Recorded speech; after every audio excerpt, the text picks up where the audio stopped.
오늘 우리 함께 읽은 이 말씀에서 고난당한 것이 내게 유익이라 그렇게 말씀하고 있습니다. 근데 모든 생명체는 고통을 싫어합니다. 우리 오늘 이 유초등부 학생들도 있는데 여러분들 주사 맞는 것을 좋아하시는 분이 있습니까? 병원에 가서 주사 맞을 때마다 와 즐겁다 주사 더 놔주세요 그런 분이 있어요? 우리 그런 친구들이 있어요? 네. 아니요 그잖아요. 제가 시골에서 초등학교 다닐 때 그때는 예방주사 그래서 학교에서 단체로 맞았잖아요. 병원도 없고 그래서 막 예방주사 단체로 맞으면 내일 예방주사 맞습니다 그러면 꼭 한 반에 두세 명은 결석했습니다. 주사 맞는 것이 싫어가지고 꼭 결석했어요. 그래서 이 주사를 맞는 거 고통스럽잖아요. 자꾸 찔러대니까 병원에서 이거 자꾸 주사 맞으니까 이거 온몸에 그냥 빵꾸 다내고 정말 힘들어요. 고통을 다 싫어합니다. 그래서 제가 한의원 가는 거 별로 안 좋아해요. 한의원에 가니까 자꾸 침을 놔가지고 별로 안 좋아해요. 그 다음에 재택의원에 처음에 좀 갔었는데 그 다음에 별로 안 좋아해요. 자꾸 주사를 놔가지고. 그래서 우리가 이 고통을 다 싫어합니다. 생명체는 전부가 고통을 싫어합니다. 사람들은 귀찮은 것을 싫어합니다.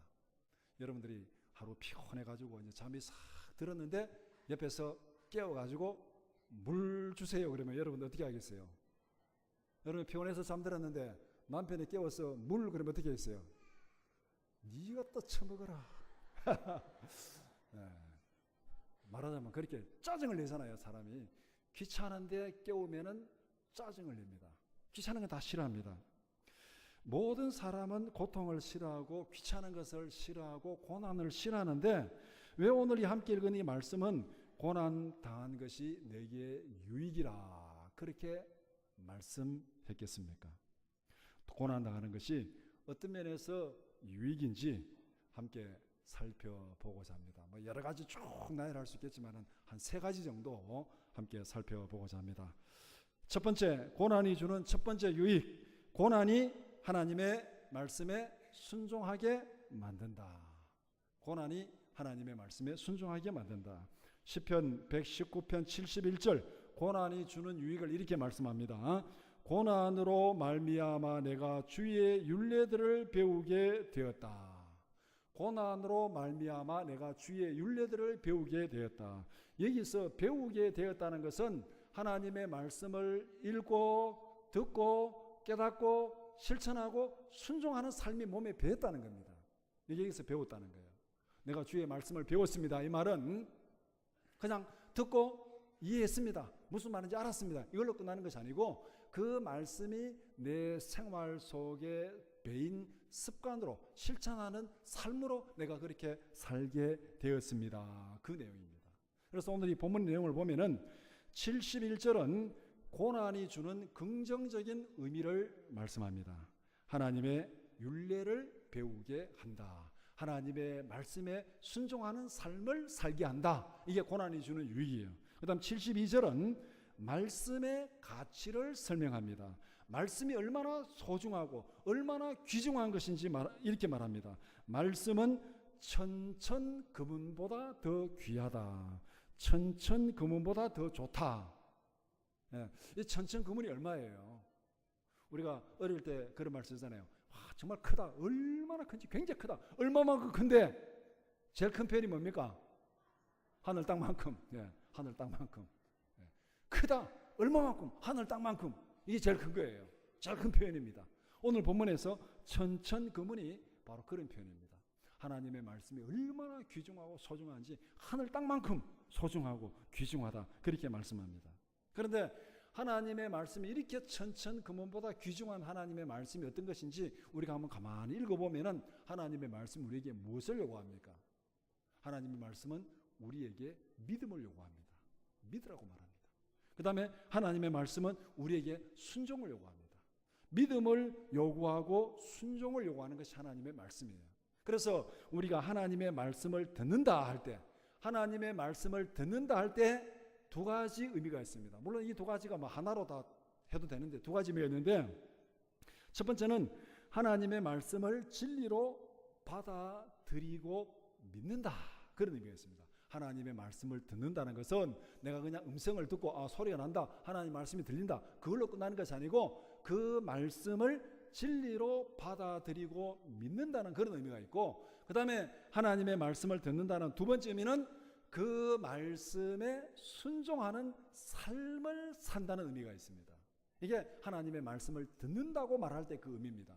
진리로 받아들이고 믿고 그 다음에 그 말씀에 순종하는 삶을 사는 것. 오늘 우리도 그런 표현을 간혹 쓰잖아요. 우리가 아이들에게 이제 이렇게 해라, 공부 열심히 해라, TV 보지 말고 숙제부터 하고 놀아라, 뭐 아침에 일찍 일어나라 등등, 뭐 이빨은 닦고 자라, 뭐 등등, 여러분들이 아이들에게 이런 얘기를 많이 하잖아요. 그런데 이빨은 닦고 자라 했는데 이빨을 닦지 않았습니다. 숙제하고 놀아라 했는데 숙제도 안 하고 놀았습니다. 그러면 뭐라 해서 불러놓고, 너는 왜 그렇게 말을 뭐라 그럽니까? 안 듣느냐 그러죠. 안 듣느냐. 너는 왜 그렇게 말을 안 듣느냐. 그때 아이가 내 말 다 들었어요. 다 들었어요. 이빨 닦고 자라는 거 들었습니다. 숙제하고 놀라는 거 들었습니다. 다 들었잖아요. 이러면 어떻게 되겠습니까? 더 열받죠. 이놈의 자식아, 들었으면 그대로 해야지. 이렇게 말하잖아요. 이게 뭐냐면 듣는다는 의미가 뭔지 여기서 딱 드러나잖아요. 듣는다는 것. 우리가 하나님의 말씀을 듣는다는 것. 말씀을 진리로 받아들이고 믿고 그 말씀대로 순종하는 삶을 사는 것. 이게 듣는 거예요. 그런데 이 하나님의 말씀이, 천천의 금원보다 귀중한 하나님의 말씀이 우리에게 믿음을 요구하고 우리에게 순종을 요구합니다. 그러면 그 말씀을 내가 들었습니다. 배웠습니다. 순종합니다. 그러면 어떻게 되는 거예요? 내가 말씀에 순종하는 믿음의 삶을 사는 거예요. 이 믿음이 우리를 영원한 생명으로 인도합니다. 믿습니까? 이 믿음이 우리를 영원한 생명으로 인도하잖아요. 그러니까 우리를 영원한 생명으로 인도하는 하나님의 말씀은 천천 금은보다 더 소중한 거예요. 예수님도 그렇게 말씀하셨잖아요. 너희가 천하를 얻고도 내 생명을 잃으면은 무슨 유익이 있느냐. 천하를 얻고도 내 생명을 잃으면 무슨 유익이 있느냐. 그러니까 하나님의 말씀은 하늘 땅만큼, 하늘 땅보다 더 소중한 것이 하나님의 말씀이에요. 고난이 우리로 하여금 하나님의 말씀을 배우게 하고 하나님의 말씀에 듣고 순종하게 한다. 그래서 유익이다, 그렇게 말합니다. 언제 우리가 하나님의 말씀에 순종합니까? 언제 하나님의 말씀에 귀를 기울입니까? 반대로 질문하면은 언제 하나님의 말씀을 무시합니까? 여러분들이 여러분의 삶을 돌아보면은 언제 하나님의 말씀에 귀를 기울였고 언제 하나님의 말씀을 무시했습니까? 두 가지 경우를 나눠보면, 일이 잘 풀리고 형통하고 아쉬움이 하나도 없고 자신이 만만할 때, 이때 하나님의 말씀을 열심히 읽고 하나님이 내게 뭐라고 말하는지 열심히 찾았습니까? 아니면은 고난이 닥치고 앞길이 막막할 때 하나님의 말씀을 열심히 읽고 열심히 하나님의 뜻을 구했습니까? 어느 쪽입니까? 여러분들은 기쁘고 즐거울 때, 형통할 때 하나님의 말씀을 찾을 수도 있겠죠. 근데 내 경우를 보면은 그때보다는 고난이 닥치고 앞길이 막막할 때, 그때 하나님의 말씀에 더 귀를 기울이고 그때 더 기도하고 하나님이 원하시는 것이 무엇인지를 더 찾게 됩니다. 고난이 우리로 하여금 교만을 버리게 하는 거예요. 교만은 뭡니까? 교만은 나를 의지하고 나를 믿는 겁니다. 나를 의지하고 나를 믿으니까 하나님은 중요합니까? 중요하지 않습니까? 중요하지 않습니다. 하나님의 말씀이 중요합니까? 중요하지 않습니까? 중요하지 않습니다. 나를 믿으니까 하나님의 말씀이 중요하지 않은 거예요. 그래서 고난이 닥치면은 내가 할 수 없다는 걸 깨닫잖아요. 이게 내 힘으로 안 된다. 내가 할 수 없다. 그때 하나님을 찾게 되는 거예요. 교만을 버리고 겸손하게 만들어서 우리로 하여금 하나님의 말씀에 순종하게 만듭니다. 이 말씀이 우리를 영원한 생명으로 인도한다는 거예요. 그래서 고난 당하는 것이 내게 유익이라, 그렇게 다윗은 고백을 하고 있습니다. 고난이 주는 두 번째 유익, 고난은 우리로 하여금 기도하게 만든다. 고난은 우리로 하여금 기도하게 만든다. 고난이 기도하게 만드는 예는 성경에 엄청나게 많죠. 엄청나게 많습니다. 경상도 사투리로 막 천지빛깔입니다. 그냥 쫙 엄청나게 많습니다. 그 중에서 고난이 어떻게 우리로 하여금 기도하게 만드는지 그 사건을 하나 한번 예를 들어 보겠습니다. 여러분들 사무엘상 1장 거기에 뭐가 기록되어 있습니까? 한나의 사건이 기록되어 있습니다. 한나가 거기에서 기도하는 사건이 기록된 곳이 사무엘상 1장입니다. 사무엘상 1장에 등장하는 인물을 보면은 남편 엘가나가 있고 엘가나에게는 두 부인이 있습니다. 하나는 한나고 하나는 브린나입니다. 그 다음에 그 브린나의 자녀들이 많이 있는데 그 이름은 전혀 나타나지 않습니다. 어쨌든 이 세 사람이 사무엘상 1장에 나타나는 등장인물입니다. 우리가 거기 한나가 어떻게 행동했는지, 한나가 어떤 일을 당했는지 우리가 다 알고 있습니다. 그것을 한나 B, 성경에 기록된 한나라고 생각, 한나 B. 그 다음 우리가 상상 속에 한나를 한번 생각해 봅시다. 한나 A, 한나 A. 성경에 있는 한나 말고 우리가 지금 한나를 한번 이렇게 상상 속에 한번 그려봅시다. 한나가 아이를 못 낳습니다. 우리 유교 전통에 옛날에 아이를 못 낳으면은 여자가 할 말이 없잖아요. 칠거지악, 7개 악 중에 하나가 아들을 못 낳는 거예요. 그러니까 이 여자가 아들을 못 낳으면은 남편이 밖에 나가서 아이를 낳아가지고 들어와도 할 말이 없어요. 그랬잖아요, 옛날에. 이게 성경의 구약의 이 문화적인 배경하고 유교적인 전통하고 굉장히 비슷합니다. 굉장히 비슷해요. 그래서 한나가 아이를 못 낳습니다. 그러니까 그 마음속에 아픔이 있습니까? 없습니까? 아픔이 있죠. 한이 있습니다. 한이. 남들이 얘기하지 않아도 한이 있어요. 우리 마음속에 고통이 있고 아픔이 있을 때 내 입에서 나오는 말이 상냥한 말이 나오고 친절한 말이 나오겠습니까? 화난 말이 나오고 상처 주는 말이 나오겠습니까? 어떤 말이 나오겠어요? 네. 뭐라 그럽니까? 욕이 나온대. 확실한 표현이에요. 욕이 나오는 거예요. 내 마음속에 아픔이 있고 고통이 있을 때는 욕이 나오는 것이요. 욕이 나오는 거예요. 확실한 표현입니다. 내 마음이 기쁘고 즐거워야 상냥한 말이 나오는 거예요. 그러면 한나가 자식을 못 낳으니까 마음에 고통이 있습니다. 아픔이 있어요. 그래서 한나가 남편 보고 투정을 팍 부립니다. 그 다음 브린나 보고 투정을 탁 부립니다. 그럴 때 성경에 있는 것과 다르게 남편이 한나의 요구를 다 들어주고 위로해주고 공감해주고 당신 정말 힘들겠다 아프겠다 다 위로해줍니다. 또 한나가 또 브린나 보고 한마디 투정을 부리면은 아이고 형님 힘들겠습니다 다 이해합니다 하고 또 이렇게 위로해주고 다 이렇게 비위를 다 맞춰줍니다. 그래서 한나는 그 집안에서 공주병에 걸린 사람처럼 살아갑니다.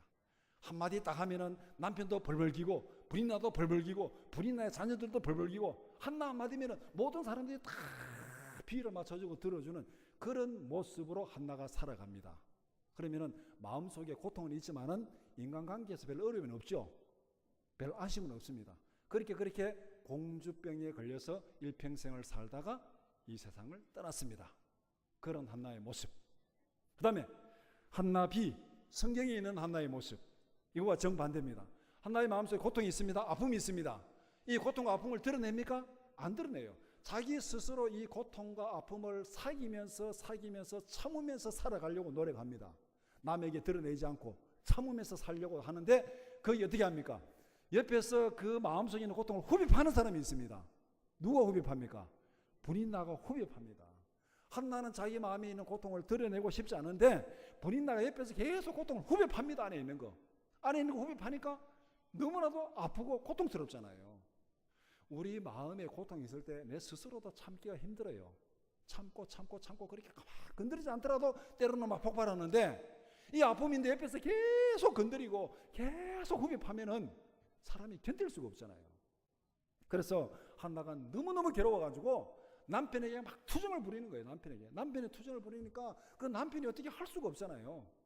누구에게 투정을 부려도 이게 해결이 안 되는 거예요. 너무너무 고통스러운 거예요.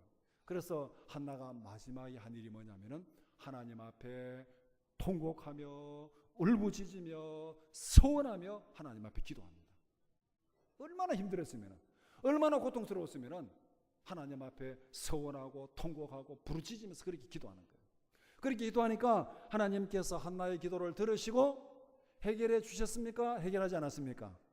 해결해 주셨죠. 사무엘을 줬습니다. 아들을 줬어요. 그리고 뒤에 오남매를 더 줬습니다. 하나님께서 위로해 주니까 한나의 고통이 원인이 치유된 거예요. 아들을 주고 오남매를 더 줬어요. 이게 한나 B예요. 한나 A에서 만약에 한나가 남편에게 큰 소리 빵 치면은 남편이 아들을 딱 줍니까? 못 주잖아요. 한나가 브린나에게 큰 소리 빵 치면은 브린나가 막 이렇게 받쳐주지만은 위로해 주지만은 자식을 줍니까? 못 주잖아요. 이게 인간의 위로하고 하나님의 위로의 차이예요. 그래서 한나는 고통은 엄청나게 경험했지만은 기도를 통해서 그 고통이 해결되고 아들을 낳고 자녀들을 낳고 더 나아가서 그 사무엘이 민족을 구원하는 위대한 지도자가 된 거예요. 그러니까 한나는 오늘날 우리 성경에도 기록돼 가지고 한나는 어머니의 대명사로, 기도하는 어머니의 대명사로 그렇게 모든 사람들 앞에 칭송받는 그런 믿음의 인물이 되었습니다. 자, 여기서 여러분은 한나 A, 공주병에 걸린 한나 A와 한나 B, 하나님 앞에 부르짖으며 기도하는 한나와 이 둘 중에 어느 쪽을 더 좋아하십니까? 한나 A, 한나 B. 한나 B. 그렇죠? 어느 쪽을 더 좋아하십니까? 한나 B를 좋아합니다. 그러면은 여러분은 지금 어느 쪽의 삶을 살기로 선택하십니까? 한나 A처럼 모든 사람들 앞에 다 위로를 받으면서 편안하게 살기를 원합니까? 아니면 옆에 있는 사람이 여러분의 상처를 막 후벼 파가지고 고통을 당하면서 하나님 앞에 통곡하며 기도하며 살아가기를 원합니까? 어느 쪽을 선택하시겠습니까? 쉽지 않죠. 지나고 보면은 B가 좋은데 우선 눈앞에 보면 A가 좋고 이게 쉽지 않습니다. 지금 여기서 이 순간에 판단하면 한나 A가 좋습니다. 공주병처럼 살아가는 게 좋아요. 모든 사람이 내 말 한마디면 다 위로해주고 들어주고 비위를 맞춰주고 교회 와서도 한마디 큰 소리 치면 막 전도 회원들이 다 나서가지고 아우 그러냐고 막 위로해주고 온 교인들이 위로해주고 그렇게 공주병 한나처럼 살아가면 좋겠죠. 그러다가 일평생을 그렇게 살아서 세상을 떠났습니다. 그리고 아무 일도 없었더라. 성경에 기록되지 않습니다. 그 사람은. 한나 B, 나중에 천국에 가서 이 세상을 돌아보면은 어느 쪽이 좋겠어요? 한나 B가 좋은 거예요. 야, 내가 그때 왜 그렇게 살았을까? 내가 그때 왜 그렇게 살았을까? 좀 힘들더라도 이렇게 했으면 얼마나 좋았을까? 나중에 천국에 가서 이 세상을 돌아보면은 한나 B가 훨씬 더 좋은 거예요. 지금 이 순간 여기서 보면은 한나 A가 좋아요.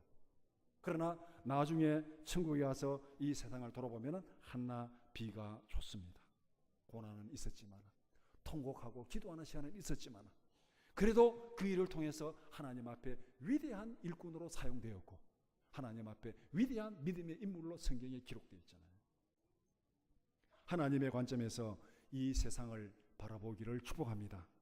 하나님의 관점에서 우리 인생을 바라보기를 축복합니다.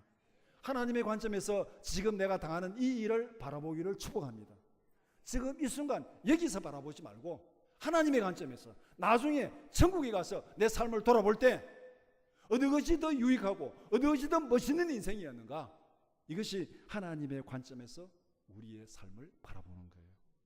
고난 가운데서라도 하나님이 이루실 큰 일을 기대하면서 소망 가운데 기뻐하는 여러분들이 되기를 축복합니다.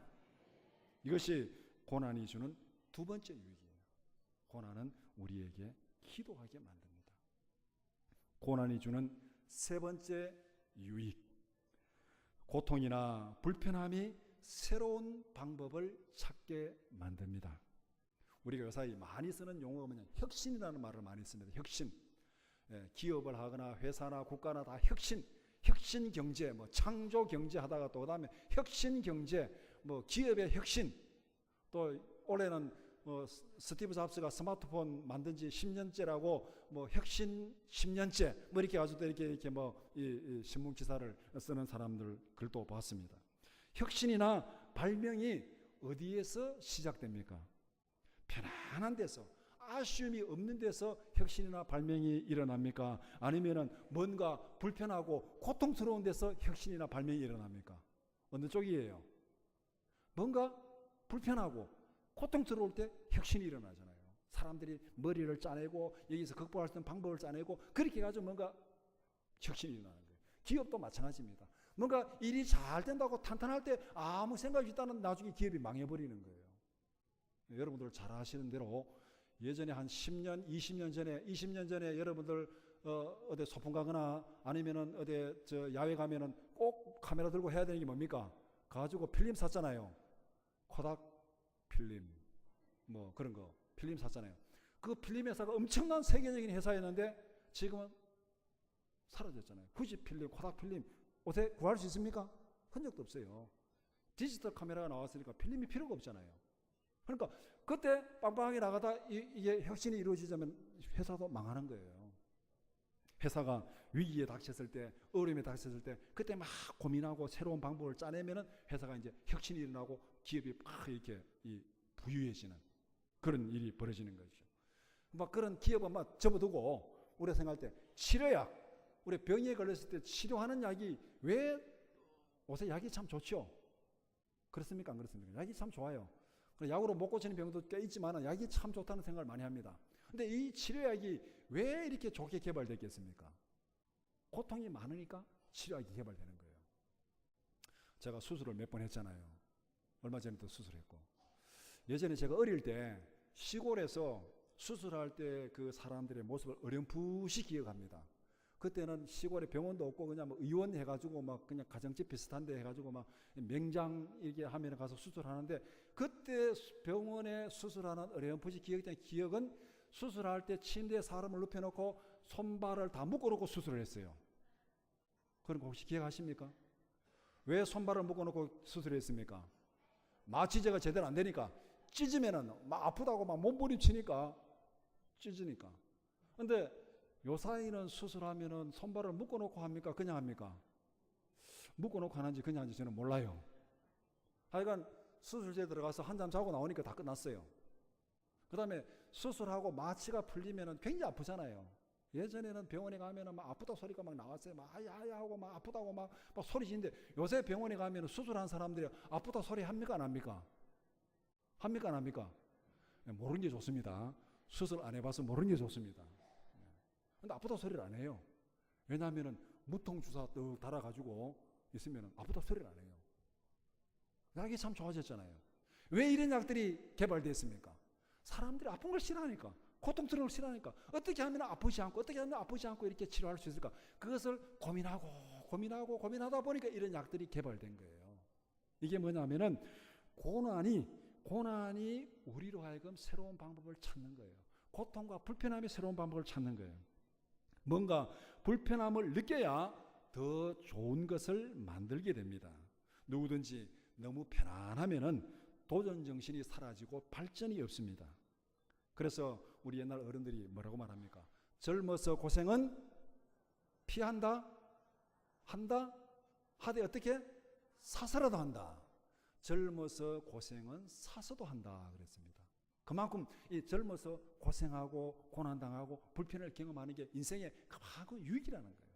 그리고 간혹 그런 얘기를 하잖아요. 헝그리 정신이 필요하다. 헝그리 정신. 옛날에 히딩크 축구 감독할 때 막 이렇게 성적을 잘 내도 그래도 여전히 배고프다 이 말, 여전히 배고프다 이 말을 했어요. 여전히 배고프다. 헝그리 정신. 그래서 이 젊어서 고생은 사서도 한다. 헝그리 정신이 필요하다. 이 말이 결국 뭡니까? 사람이 불편하고 고통이 있을 때 새로운 것을 만들고 새로운 것을 발명하게 된다는 거예요. 이렇게 보면은 적당한 결핍, 적당한 불편함은 창조의 에너지를 불러일으키는 도전적인 자극입니다. 그래서 우리 아이들을 키울 때 부모 입장에서 참 잘 안 되는 게 이게 아이들을 키우는 거잖아요. 방법이 없습니다. 뭐 누가 이렇게 했다 저렇게 했다 방법이 없어요. 참 다 힘들어요. 그런데 너무 편하게 너무 풍족하게 키우면은 그 아이에게 도전 정신이 없어지는 거예요. 창의력이 없어져요. 적당한 불편함, 적당한 결핍 그게 있어야 고민을 하게 되고 생각을 하게 되고 뭔가를 발명하게 되는 거예요. 쉽게 예를 들면은 아이들이 일주일에 용돈이 한 10,000원 정도 필요하다 그러면은 15,000원 주지 말고 7,000원, 8,000원 주시기 바랍니다. 그럼 또 주일 학생들 안 좋다 하겠네. 10,000원이 필요한데 15,000원 주면은요, 얘는 아무 생각 없어요. 그냥 막 써버려요. 근데 10,000원이 필요한데 7,000원, 8,000원 주면 어떻게 합니까? 고민을 하는 거예요. 이거 어떻게 써야 이게 잘 쓸 수 있지? 어떻게 해야 이게 부족함이 없지? 어느 것이 중요하지? 어느 것부터 쓸까? 이렇게 생각하고 고민하고 계획을 세우게 되는 거예요. 이 적당한 결핍, 적당한 불편함이 우리의 인생에 새로운 방법을 찾고 혁신을 찾아가는 겁니다. 제가 지난 주간 한 2주간 병원에 입원해 있으면서 경험한 일이 하나 있습니다. 같이 있는 그 입원했던 그 환자가 25살짜리 대학생입니다. 축구하다가 십자인대가 끊어져가지고 이제 수술하려고 누워 있는데 한 번은 수술하고 그다음 또 이렇게 재활해가지고 또 한 번 더 수술해야 된다고 십자인대니까 뭐 2번 해야 된다 하더라고요. 근데 문제는 이 학생이 24시간 에어컨을 틀어놓고 있는 거예요. 23도 많잖아요. 24시간 에어컨을 틀어놓고 있어요. 처음에는 하루 이틀은 견뎠어요. 나도 이제 덮어 쓰고 이제 잤는데, 근데 이 요새 대학생들의 생활 패턴이 그렇잖아요. 낮에는 내 디비저 자다가 저녁 되면은 이제 친구들이 면회를 와요. 저녁 되면 친구들이 면회를 오니까 축구하다가 다쳤으니까 축구하는 친구들이 많이 있을 거 아닙니까? 친구들이 면회 오니까 이제 무단 외출하는 거예요. 병원에 얘기도 안 하고 도망을 칩니다. 이제 가면 언제 들어오냐면은 새벽 한 1시 2시 에 들어와요. 그러면 나는 자잖아요. 그래서 외출했으니까 에어컨 끄고 자는데 자다 보면 더우면 이불도 좀 이렇게 덜 덮고 하잖아요. 근데 이놈 들어와가지고 두말 없이 24도 에어컨 빵 틀어놓고 자버리는 거예요. 그럼 자다가 찬바람이 계속 몸에 맞으면 어떻게 되는 거예요, 이게? 아침에 일어나니까 머리도 띵하고 몸도 안 좋고 막 감기 걸리려 그러고, 야, 이거 병원에 병 고치러 왔다, 병원 어떡하겠다, 그런 생각이 드는 거예요. 그래서 나중에는 외출해도 아예 에어컨을 틀어놓고 내가 자는 거예요. 그냥 에어컨 안 틀어놓고 자면 이놈이 자는데 틀어놔버리면은 곤란해지니까 그렇게 하다가 이렇게 하다가 한 일주일 지나니까 도저히 견디기가 힘들더라고요. 그래서 여러 가지 궁리를 했습니다. 내가 병실을 옮길까? 아니면 이놈 보고 병실을 옮기라 할까? 아니면 성을 탁 내면서 야, 너 에어컨 틀지 마라. 뭐 도저히 못 살겠다. 이렇게 한번 정색을 해가지고 한번 내가 뭐라 할까? 이런 고민 저는 하다가 어떤 방법도 이게 마땅치 않더라고요. 이게 내가 옮기는 것도 마땅치 않고, 얘 보고 옮기라는 것도 마땅치 않고, 또 우리 성도들이 면회 와가지고 나보고 목사님 해서 목사인 걸 아는데 이놈의 자식 틀지 마라 큰 소리 치는 것도 이것도 곤란하고, 방법이 다 이게 마땅치 않아요. 그래서 누워가지고 가만히 생각해보니까 에어컨이 눈에 보이더라고요. 아, 저거 내 쪽으로 향하는 날개 깃을 닫아버리면 되겠다, 그런 생각이 딱 들더라고요. 그래서 관리하는 사람 불러가지고 저거 좀 깃을 좀 닫아주면 안 돼요 하니까, 아, 됩니다, 테이프로 붙이면 됩니다 이렇게 하더라고요. 그래 보니까 테이프로 붙이는 적이 많아요. 아마 그 전에 그런 사람들이 많이 있었는 것 같아요. 테이프로 붙이면 됩니다. 그리고 테이프로 딱 붙여주더라고요. 테이프로 붙이고 나니까 찬바람이 직접 내게 안 오잖아요. 그러니까 견딜만 하더라고요. 그래서 앉아서 내가 오늘 설교 준비를 곧게 했습니다. 고통이 있어야 새로운 방법을 찾게 되는구나. 고통이 있어야 새로운 방법을 찾게 되는구나. 고통과 불편함이 새로운 방법을 찾게 됩니다. 인류 문명의 역사가 불편함이 발전을 가져온다는 것을 증명합니다. 여러분들 지리 시간에 지리를 배웠는데 그 중에 뭐 인문지리 이렇게 얘기를 하죠. 인문지리 지도책 펴놓고 한번 보시기 바랍니다. 열대 지역에서 문명이 발전한 역사가 있습니까? 없어요. 열대 지역은 게으른 문명이에요. 늘 더우니까 늘 1년 44철 더우니까 옷을 입을 필요도 없고 김장할 필요도 없고 뭐 여름 겨울 파카를 구할 필요도 없고 늘 벗고 아무 때나 뒤집어 자도 감기도 안 걸리고 문제가 없어요. 나가면은 먹을 거는 늘 나무에 달려 있어 따먹으면 돼요. 그러니까 나가면은 먹을 거 있죠. 뭐 그냥 피곤하면은 어디다 뒤집어서 하면 되죠. 그러니까 걱정할 게 없어요. 그러니까 열대 지역의 문화는 발전이 없습니다. 게으른 문화예요. 지도책 펴놓고 보시기 바랍니다. 열대 지역은 다 그래요. 그런데 문화는 어디서 발전합니까? 사계절이 있는 곳, 사계절이 있는 곳. 여름에는 덥다가 겨울이 추워집니다. 어떻게 됩니까? 덥다가 추워지니까 옷을 만들어야 되죠. 겨울 준비해야 되죠. 김장해야 되죠. 뭐 이것저것 막 준비를 해야 되잖아요. 그러니까 고민하고 생각하고 어떻게 겨울을 잘 보니까 거기에서 창의력이 계속 나오는 거예요. 그래서 이 인류 문명은 이 사계절이 있는 곳에서 발전하게 됩니다. 뭐를 얘기하고 있습니까? 개인이나 민족이나 세계 역사가 고통과 불편함이 새로운 방법을 찾게 만든다는 것입니다. 고난이 우리로 하여금 새로운 방법을 찾게 만듭니다. 고난이 우리로 하여금 낡은 습관을 버리고 새로운 습관을 만들게 하게 합니다. 이것이 성화의 과정이에요.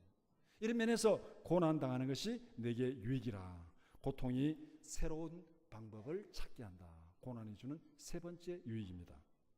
말씀을 정리해 봅시다. 누구에게나 고난은 힘든 일입니다. 모든 생명체는 고통을 싫어합니다.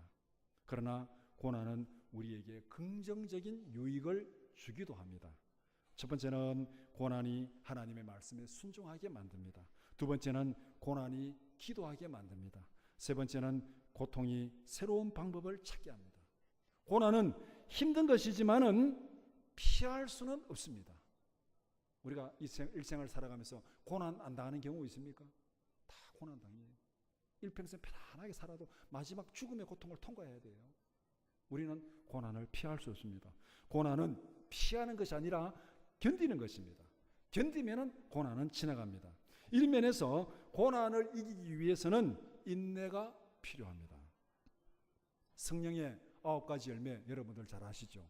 사랑과 희락과 화평과 오래 참음과 자비와 양성과 충성과 온유와 절제, 이 9가지 열매 중에서 오래 참음과 절제 9 중에서 2가지가 인내를 요구하는 특성입니다. 성령의 9가지 열매 중에 2가지가 인내를 요구하는 거예요.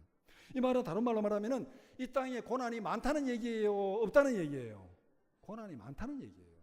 성령의 능력은 우리로 하여금 고난을 이기게 하는 힘을 주는 것이 성령의 은혜입니다. 고난을 참고 견디되 지혜롭게 활용하는 여러분들이 되기를 축복합니다.